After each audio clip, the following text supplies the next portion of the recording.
So let's start with a question that most Americans never even think about. Why do wars even have rules? War, by definition, is violence between states. So why would nations voluntarily limit how that violence is carried out?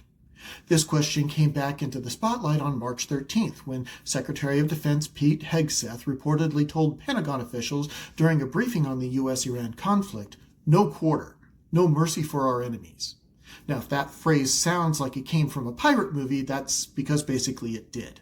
Historically, no quarter means refusing to accept surrender. And in modern warfare, that idea is considered outside the rules that govern armed conflict. But the real story here isn't about one quote. It's about why those rules exist in the first place, and what happens when political leaders start treating them like optional guidelines. To understand this, you have to go back to how wars were fought for most of human history. For centuries, warfare often meant total destruction. Cities were burned, prisoners were slaughtered, armies routinely killed surrendering enemies to avoid feeding them or guarding them. The phrase "no quarter" comes from that era. It literally meant we will not spare anyone. Over time, nations slowly realized something important. Unrestricted warfare tends to spiral. If one side kills surrendering soldier, the other side does the same. If one side massacres prisoners, the other side retaliates.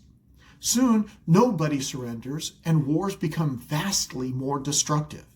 So, beginning in the 19th century, nations began developing agreements to civilize warfare, as strange as that phrase sounds. The one major milestone was the Hague Conventions of 1899 and 1907, which established rules like accepting surrender, protecting prisoners of war, limiting attacks on civilians. Later, after the horrors of World War II, those rules were expanded in the Geneva Conventions. The basic principle was simple. Even in war, there must be limits. Now, modern militaries take these rules extremely seriously. In fact, the U.S. military spends a surprising amount of time training service members on what's called the law of armed conflict. That includes things like when force is permitted, how prisoners must be treated, when surrender must be accepted, how to distinguish combatants from civilians. This isn't a legal technicality. It's part of military professionalism. Discipline under pressure is one of the defining characteristics of a modern military. And that discipline doesn't come from rhetoric. It comes from training and standards. As someone who served in the Marines during Desert Storm, I can tell you this directly. American troops are expected to operate under these rules even in chaotic situations. Because the strength of a professional military isn't just firepower. It's controlled power. So, if the military takes these rules seriously, why do political leaders sometimes sound like they don't? Well, the answer has less to do with the law and more to do with political incentives. In politics, projecting strength often matters more than demonstrating discipline. Saying something like "no quarter" creates the image of toughness. It signals resolve. It generates headlines. It energizes supporters who want to hear uncompromising language. But there's a problem with that dynamic.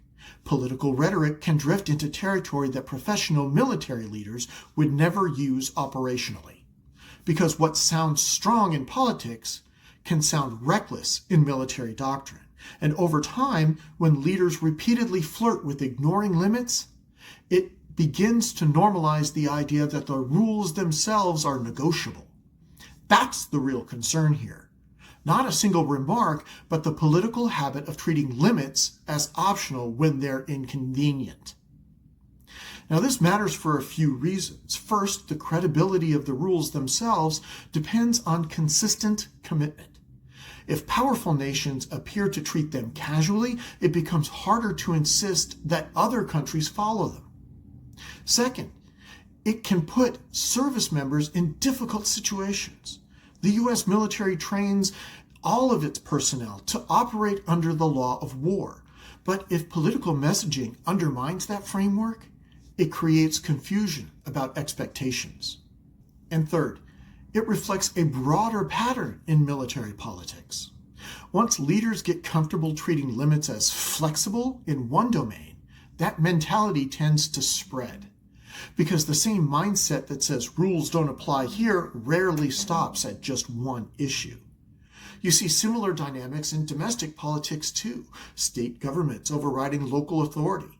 Politicians imposing sweeping policies without regard for institutional limits. Power expanding first and accountability coming later, if at all. Different topics, same underlying philosophy. Now, some people might hear this discussion and think, okay, but what does this have to do with Texas? Actually, quite a bit. A lot of Texas men and women volunteer for military service, and those service members are trained to operate with extraordinary discipline under extremely difficult conditions.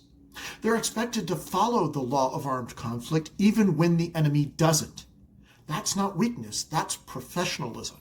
And it's part of what distinguishes the U.S. military from forces that operate purely through intimidation and brutality. The last thing those service members need is politicians casually suggesting that the rules they're trained to follow don't really matter. Because in the end, the reputation of the military depends not on just strength, but on how that strength is used. This brings us to a larger question about governance. How do free societies maintain powerful institutions without letting those institutions operate without limits? That balance between strength and restraint is one of the core challenges of a constitutional government. And it applies everywhere: foreign policy, domestic law, state authority, and local control. The principle is the same. Power needs boundaries.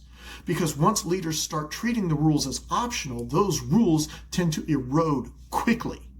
And rebuilding them later is much harder. In politics, it's easy to confuse loud rhetoric with real strength. But historically, the strongest institutions are the ones that operate inside clear limits. The rule of law isn't a weakness, it's the line that separates disciplined power from unchecked force. And whether we're talking about military policy overseas or government authority here at home, the principle is the same. Power without limits is dangerous, no matter who holds it.